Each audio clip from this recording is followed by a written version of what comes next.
this is Tabia, and today I'm going to tell you my best Kitchener stitch hacks.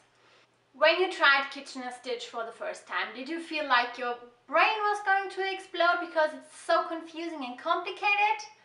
I certainly did feel that way.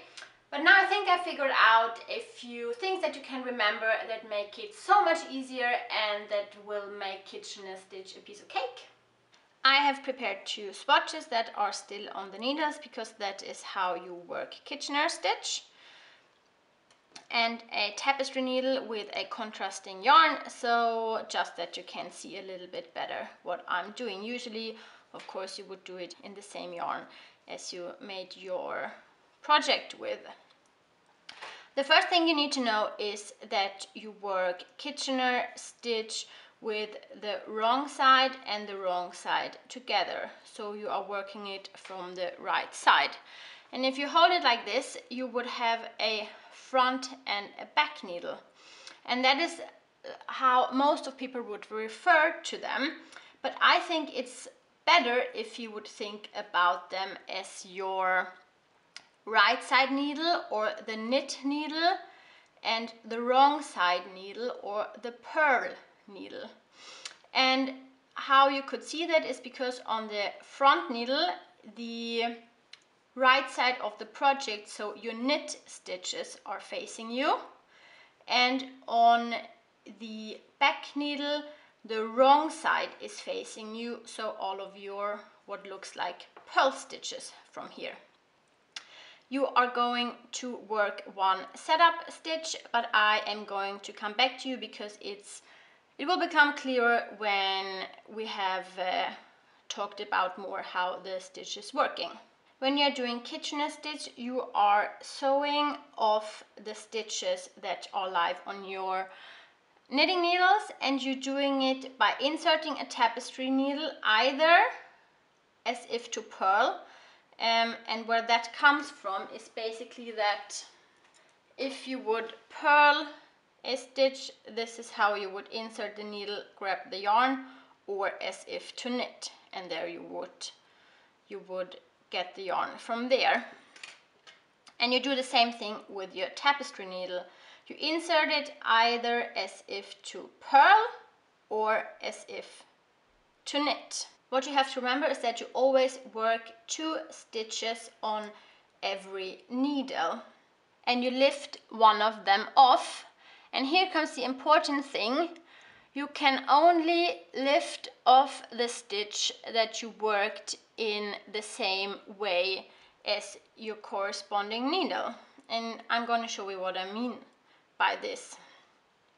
So I'm starting with the front needle, that is the knit needle or the right side needle, and I'm inserting it knitwise, and I'm working 2 stitches and I have to lift one of them off. That means it has to be the first one because I don't want to drag a stitch over. So I have to sew 2 stitches, lift one off, and I can only lift off if I have inserted the tapestry needle in the corresponding way, which means it has to be I insert it knitwise, lift it off because it is the right side knitting needle, and then on the second stitch I insert it purlwise and pull the yarn through and made my first stitch.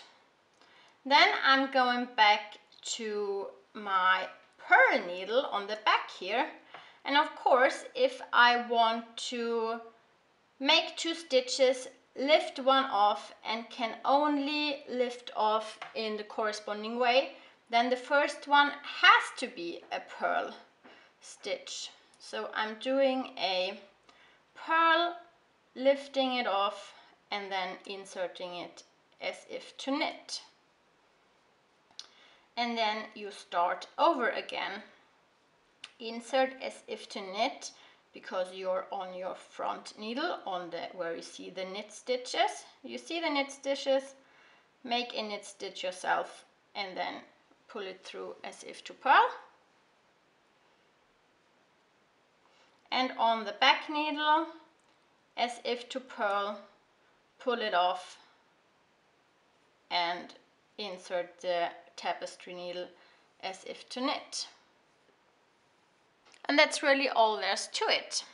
In the setup row, you don't want to lift, and it's basically only the second half of the routine or of the stitches. So you insert purlwise and don't lift, because you can't lift purlwise on your knit needle, and then you insert it knitwise on the beginning.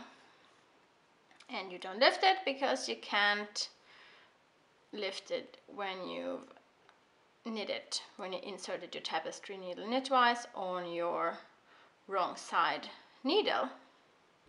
So just to sum it up, the three things that you will have to remember that will make Kitchener stitch so much easier is that you have a right side and a wrong side needle, that you have to work 2 stitches at a time on each needle, and that you can only lift off the stitch that you worked in the corresponding way to your needle.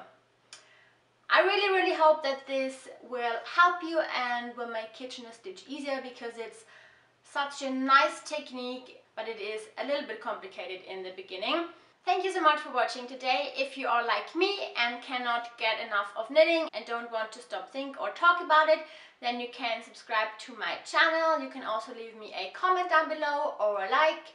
On Instagram, my username is Tabusin, so you can follow me there as well. Thank you for tuning in today, and I will see you next week. Bye bye!